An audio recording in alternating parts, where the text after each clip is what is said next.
अस्सलाम वालेकुम। आज का हमारा टॉपिक है सीपीआर, जो कि बीएसएन फर्स्ट ईयर के पर्सपेक्टिव से लेकर बहुत इम्पोर्टेंट टॉपिक है वाइवा के लिहाज से। ठीक है, तो आज हम इसको स्टडी करते हैं। फ़र्स्ट ऑफ़ ऑल हमें पता होना चाहिए कि सीपीआर स्टैंड्स फॉर, कि सीपीआर का मतलब क्या है। इसका मतलब है कार्डियोपल्मोनरी रिसैसिटेशन। बेसिकली सीपीआर एक लाइफ सेविंग टेक्निक है जो कि इमरजेंसी की सूरत में यूज़ की जाती है। ठीक है, और ये एक बहुत ही इम्पोर्टेंट कंपोनेंट है नर्सिंग का, बहुत ही इम्पोर्टेंट पार्ट है नर्सिंग प्रैक्टिस का, जो कि इमरजेंसी कंडीशन में यूज़ किया जाता है। सीपीआर को याद रखने के लिए सीपीआर के 3 बेसिक स्टेप्स हैं जिन पे सीपीआर बेस करता है।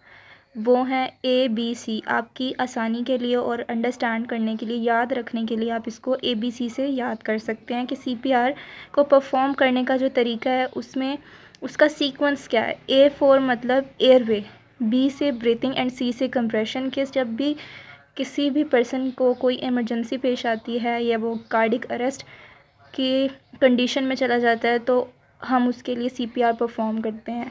सीपीआर में पहले हम उसका एयरवे मेंटेन करते हैं, सेकंड स्टेप में हम उसको ब्रीथिंग देते हैं एंड थर्ड कंप्रेशन देते हैं। तो सीपीआर की डिफ़ाइन अगर हम देखें तो वो कह रहे हैं कि सीपीआर जो है ये एक टेक्निक है जो कि यूज़ की जाती है बेसिक लाइफ सपोर्ट के लिए। बेसिक लाइफ सपोर्ट यही है ना कि हमारा किसी भी पर्सन का जिसको अरेस्ट आया है उसकी ब्लड सर्कुलेशन स्टॉप हो जाती है, उसका हार्ट काम करना बंद कर देता है, ब्लड ब्रेन तक नहीं जा रहा होता, ब्लड पूरी बॉडी तक नहीं पहुंच रहा होता। तो पहले तो हमने उसकी जो बेसिक लाइफ सपोर्ट है ना वो मेंटेन करनी है, मतलब कि ऑक्सीजनेटिंग है। ठीक है, उसकी ऑक्सीजन पहुंचे उसके ब्रेन को, ऑक्सीजन पहुंचे उसके हार्ट को। ठीक है, जब तक कि उस पर्सन को प्रॉपर जो ट्रीटमेंट हम मुहैया नहीं कर पा रहे तब तक एटलीस्ट हम उसका सीपीआर करते रहें ताकि उसकी पूरी बॉडी को ऑक्सीजन मिलती रहे और वो हॉस्पिटल पहुंचने तक ज़िंदा रह पाए। ठीक है, तो एक ये बेसिक लाइफ सपोर्ट है। ठीक है, जिसके अंदर हम क्या करते हैं, हम आर्टिफिशियली, ठीक है, या मैनुअली अपने पेशेंट को सपोर्ट दे रहे होते हैं, उसकी लाइफ को सपोर्ट कर रहे होते हैं। ठीक है, CPR can provide oxygenated blood to heart and lungs, dramatically increasing the chances of survival। जैसे कि मैंने अभी एक्सप्लेन किया कि CPR में क्या होता है कि हम मैनुअली हार्ट को पंप करवा रहे होते हैं, क्योंकि हार्ट तो अरेस्ट की कंडीशन में चला जाता है, ताकि, और क्यों करवा रहे होते हैं, ताकि जो ब्लड है वो पेशेंट के ब्रेन को जाए, उसके हार्ट को जाए, वो उसके सर्वाइवल के चांसेस बढ़ें तब तक कि उसको प्रॉपर एड नहीं मिल जाती। ठीक है जी, तो यहाँ पर आप देख सकते हैं मैंने यहाँ पर एक निमोनिक बना के आपके सामने रखा है, डॉक्टर्स ABCD। ठीक है, बेसिकली जब ये टॉपिक आता है या वाइवा में सवाल किया जाता है तो वो ये पूछते हैं कि कंपोनेंट्स ऑफ BLS बता दें। ठीक है, कि जो बेसिक लाइफ सपोर्ट है, ठीक है, जिसमें CPR है हमारे पास, उसके आप हमें कंपोनेंट बता दिए तो स्टूडेंट्स टाइम भी कम होता है। तो स्टूडेंट को मेमोराइज़ करने के लिए एक यहाँ पर निमोनिक मैंने बताया, डॉक्टर्स ABCD, तो आप ये याद कर लें। अब इससे देखते हैं कि इसका मतलब क्या है। D से डेंजर, मतलब कि जैसे ही कोई पर्सन देखे कि उसने किसी डेंजर को देखा है, ठीक है, मतलब कोई ख़तरा पेश आ गया, कोई एक्सीडेंट हो गया या किसी पर्सन को अरेस्ट आ गया, तो पहला स्टेप तो हो गया इसका डेंजर। देन रिस्पॉन्स, फ़ौरन से हमने जाना है उस पर्सन के पास जिसको अरेस्ट आया है, ठीक है, या जिसके साथ कोई एक्सीडेंट पेश आ गया, उसको जाके हमने रिस्पॉन्स चेक करना है। ठीक है, उससे पूछना है, उसको हिलाना है, उसको शेक करना है कि are you okay, are you fine, क्या आप ठीक हैं। एस से फिर हमने एस है शाउट फॉर हेल्प, कि अगर वो हमें कोई रिस्पॉन्स नहीं दे रहा तो हमने इर्द गिर्द से शाउट करना है, लोगों को बुलाना है कि हमारी मदद करें। ए से एयरवे, उसका एयरवे मेंटेन करना है।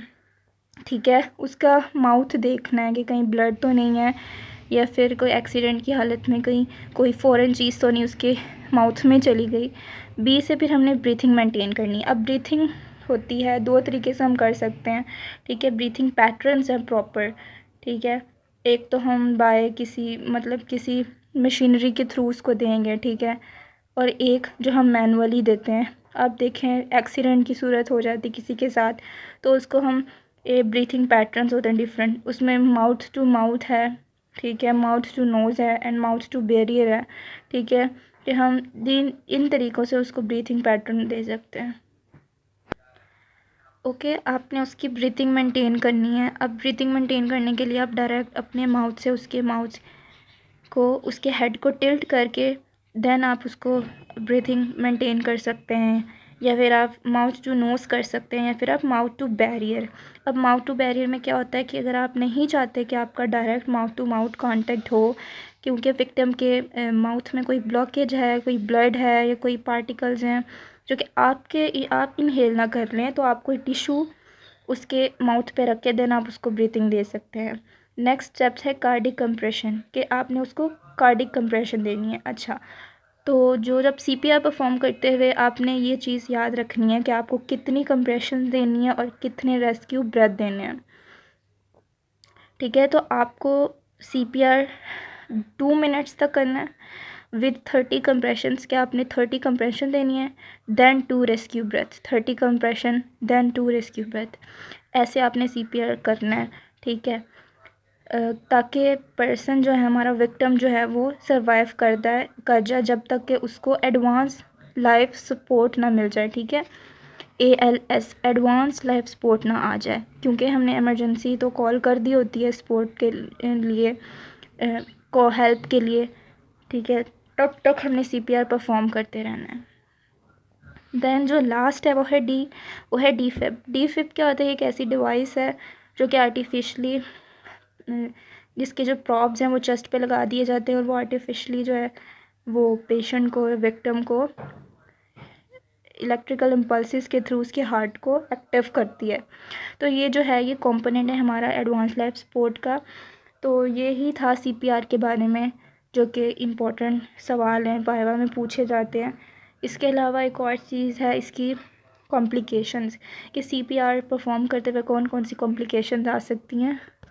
कॉम्प्लिकेशन में रिब फ्रैक्चर हो सकता है, क्योंकि हम काफ़ी प्रेशर के साथ CPR परफॉर्म करना पड़ता है, ठीक है, तो रिब फ्रैक्चर कर सकते हैं। एस्पिरेशन हो सकती है, एस्पिरेशन मतलब कि सांस की नाली के थ्रू कोई चीज़ अंदर चले जाए पेशेंट के, ठीक है, एयरवे के अंदर ब्लॉकेज हो सकती है। स्प्लीन डैमेज हो सकती है, लिवर लंग्स डैमेज हो सकते हैं, क्योंकि ये ऐसा रीजन होता है जहाँ पर हम CPR स्टर्नम के पास परफॉर्म कर रहे होते हैं। एपिक्स ऑफ हार्ट होता है और स्टर्नम के ऊपर हमने प्रेशर देना होता है, ठीक है, तो हमारे उससे ऑर्गन्स भी डैमेज हो सकते हैं और स्टर्नम हमारी डैमेज हो सकती है। तो ये इसकी कॉम्प्लिकेशन थी। आई होप आपको आज का टॉपिक समझ आया होगा। आप फर्दर अगर आपने कोई टॉपिक समझना है या इसके अलावा BSN से रिलेटेड जितने क्वेश्चन क्यूरीज हैं आप मुझसे पूछ सकते हैं, क्योंकि मैं भी BSN की स्टूडेंट हूँ और करिकुलम के अकॉर्डिंग मैं आपको बुक से भी टॉपिक्स बताऊँगी हर चीज़ के रिलेटेड। सो देखते रहिए। Thank you so much. अल्लाह हाफ़िज़।